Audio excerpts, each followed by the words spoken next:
Kami tidak pernah mengejek, menghinakan Tuhan-Tuhan kami. Ya, itu keyakinanmu, kepercayaanmu. Dan keyakinanku ya kepercayaanku.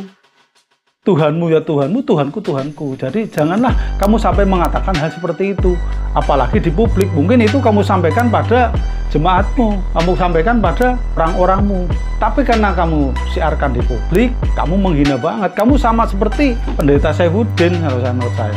Jadi kesimpulannya teman-teman, Quran sendiri sudah membuktikan bahwa Allah dan setan memiliki kesamaan. Menyesatkan, tukang menyesatkan. Allah menyesatkan, setan juga menyesatkan. Tidak ada beda antara Allah dengan setan. Dengan kata lain, Allah adalah Gus Intip, gerakan untuk sesama, inspirasi kreatif. Assalamualaikum warahmatullahi wabarakatuh. Om Swastiastu, Namo Buddhaya, salam kebajikan, rahayu, rahayu, rahayu.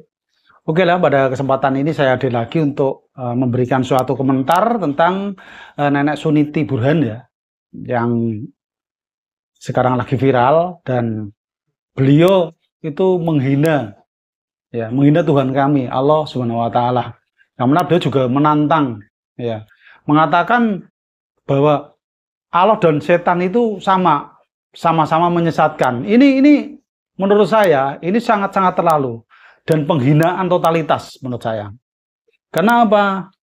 Beliau bisa mengatakan bahwa Allah itu sama seperti setan, ya, menyesatkan, sama-sama menyesatkan. Ini ngeri banget menurut saya. Saya aja yang orang Muslim nggak pernah menghina Tuhanmu. Jadi kamu tuh beragama apa itu urusanmu dan agamaku urusanku, ya. Jadi jangan mengosak-atik atau mengotak-atik hal-hal yang memang membuat orang lain emosi dan marah. Karena yang namanya agama, yang berketuhanan, itu semua tuh punya keyakinan, punya keimanan. Jadi jangan mengartikan semau lu gitu loh.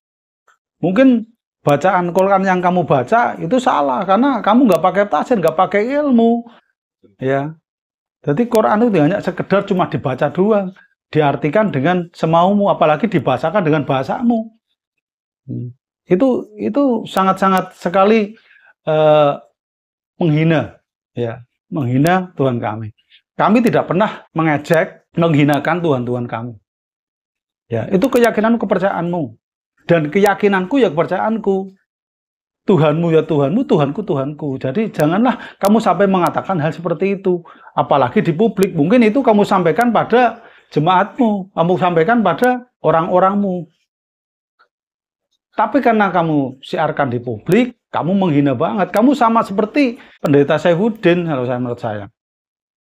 Ya, udah terlalu berlebihan. Kita sesama orang Indonesia, ya, yang berbineka tunggal ika, kita diajarkan untuk saling menghargai, saling menghormati, bukan untuk saling memusuhi, gitu loh. Indonesia itu agamanya nggak punya agama kamu saja, ya, beraneka suku bangsa, beraneka agama. Jadi anak ya, tolong dipikirkan yang lebih dalam lah ya. Makanya sampai kamu ada yang mengatakan kamu kena kutukan, kamu minta menantang Allah. Kutuklah aku, ya, sampai kamu terkutuk, akhirnya kamu sakit kan, ya kan? Bisa saja terjadi. Ini mungkin kutukan dari Allah Subhanahu wa Ta'ala, Tuhan kami.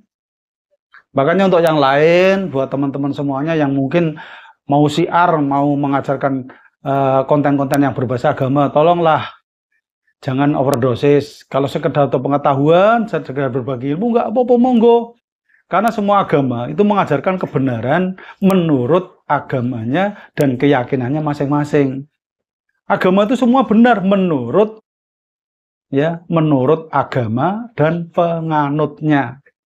Ya. Jadi semua agama itu benar menurut penganutnya.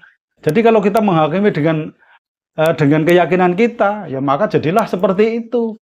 Sebaiknya kita itu belajar mengerti tentang diri sendiri, belajar tentang apa yang kita yakini. Jangan menyalahkan orang lain, karena kemungkinan besar kita salah pun kita nggak tahu. Seperti gajah di pelupuk mata tidak kelihatan, semut yang di samudra sana kelihatan. Nah itu seperti itu. Kita kadang kurang introspeksi diri. Itu loh sahabatku. Jadi pembelajaran buat kita semuanya tentang nenek Suniti ini untuk kita pahami dan mengerti. Janganlah kamu berlagak sok tahu sok pintar dengan menantang Tuhan. Karena Tuhan itu diyakini orang banyak. Jadi kalau kita salah ngomong, nanti yang kena batunya kita sendiri, balaknya kita sendiri. Ya. Jadi jangan merasa Allah Tuhan tuh nggak ada kok. Itu kan cuma omong kosong, itu cuma hayalan, halusinasi, itu cuma keyakinan. Oh, nanti dulu. Ya, karena keyakinan itu sendiri yang menjadikan sesuatu hal menjadi positif. Ya. Jadi jangan anggap remeh ya hal-hal yang goib seolah-olah nggak nalar. Nanti kamu anggap semua itu omong kosong, nggak mungkin gitu loh. Mungkin berdasarkan pernyataan diri kamu, keyakinan kamu, itu nggak mungkin. Tapi kenyataan dari yang lain mungkin bisa saja. Ya. Contoh, banyaklah contoh-contoh yang sudah terjadi kayak di Bali. Banyak orang nggak percaya leak. Orang Muslim pun nggak percaya lah, itu kan orang Bali. Tapi ternyata kenyataannya orang yang menghina orang Bali di sana dikirim leak, ya ketahuan beneran. Bukan omong kosong, itu real. Saya pernah alami waktu saya di Bali. Jadi kita jangan meremehkan, ya, meremehkan orang lain dan agama orang lain. Karena mungkin menurut kita agama kita paling benar, tapi bisa saja orang lain juga menyatakan agamanya juga benar. Jadi kita diajarkan untuk saling toleransi, saling menghargai antar umat beragama. Gitu ya, yang bisa saya sampaikan. Semoga bisa dimengerti dan dipahami oleh teman-temanku semuanya. Ya. Jadi kita itu harus belajar menghargai orang lain. Walaupun diri kita sudah meyakini bahwa apa yang menjadi keyakinan kita adalah sesuatu yang benar. Dan kita meyakini agama kita agama yang benar. Boleh, silakan. Ya. Jadi jangan sampai kita menyalahkan agama orang lain. Agama kita yang paling benar itu keliru. Kecuali agama orang lain itu bertanya pada kita. Menurut agamamu, agamaku benar apa tidak? Ya kita jawab. Kalau bertanya tentang agamamu, bertanya kepada agamaku, saya akan sampaikan menurut agamaku. Jadi mohon maaf, jangan sampai Anda marah atau tersinggung atau salah paham. Itu kalau memang mereka tuh mau bertanya untuk mengetahui kebenaran. Karena jalannya sudah berbeda gitu loh, teman. Ya, bicara tentang ketuhanan ngeri banget karena ini bicara dengan masalah keyakinan. Ya. Itu saja yang bisa saya sampaikan. Dan untuk Nenek Suniti, semoga hidayah cepat-cepat sampai kepadamu dan Nenek diberikan panjang umur untuk segera bertobat. Ya, karena ini sangat menyakitkan buat teman-teman Muslim semuanya. Dan kami berharap untuk yang lain juga bisa paham dan bisa mengerti. Dari saya cukup sekian. Apabila kata-kata saya kurang berkenan, karena saya cuma menyampaikan apa yang harus saya sampaikan. Dan intinya kita adalah untuk saling menghargai dan menghormati. Itu saja. Karena untuk mencapai suatu kerukunan dalam beragama, kita harus saling toleransi. Jangan menyakiti. Itu saja yang bisa saya sampaikan. Saya manusia biasa, tempatnya salah dan dosa. Hanya Allah Subhanahu wa Ta'ala, tempat kebenaran yang hakiki. Wabillahi taufiq wal hidayah. Assalamualaikum warahmatullahi wabarakatuh. Rahayu, rahayu, rahayu.